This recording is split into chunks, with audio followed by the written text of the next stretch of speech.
నమస్తే శ్రీ మాత్రే నమః శ్రీ కృష్ణాయ నమః.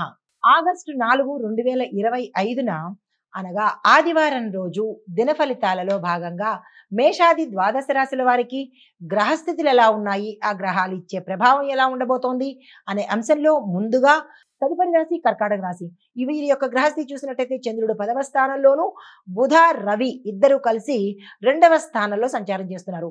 ఈ సంచార ఫలితాలు ఉద్యోగంలో బాధ్యతలు పొందుతాయి. మీకు అధికారి మీ యొక్క అంటే మీ బాసు మిమ్మల్ని గుర్తించి ప్రమోషన్స్ కానీ, ప్యాకేజ్ పెంచడం కానీ, లేదా అంటే క్యాడర్ మార్చడం కానీ జరిగే అవకాశాలు కనబడుతున్నాయి. కుటుంబంలో ఒత్తిడులు ఉంటాయి, అయినప్పటికీ దాన్ని మీరు గెటాన్ అయ్యే అవకాశం కనబడుతోంది. పరిహారంగా శివుడికి ఈరోజు ఆలయ దర్శనం చేయడంతో పాటు మీ పేరిట శివాభిషేకం చేయించుకున్నట్టయితే సానుకూలమైన ఫలితాలు పొందుతారు. అయితే మీకు ఒక లక్ష్యాన్ని ఇవ్వాలిగా, 10 మందిలో మీకు పేరు రావాలి అనే తపనను ఈరోజు మీరు లక్ష్యంగా పెట్టుకోండి, సక్సెస్ సాధిస్తారు. తదుపరి రాశి సింహరాశి. ఈ రాశి వారి యొక్క గ్రహస్థితి చూసినట్టయితే రవి బుధుడు మీ యొక్క రాశిలోనే సంచారం చేస్తున్నారు. చంద్రుడు 9వ స్థానంలో సంచారం చేస్తున్నారు. అయితే ఈ ఫలితాలు అదృష్ట యోగంతో పాటు మీకు స్నేహితుల సహాయ సహకారాలు ఈరోజు సమయానికి అందుబాటులోకి వస్తాయి. యాత్రలు చేస్తారు, క్షేత్ర దర్శనం చేస్తారు. కొంత మానసికంగా ధైర్యంగా మీరు ఉండే ప్రయత్నం చేయండి.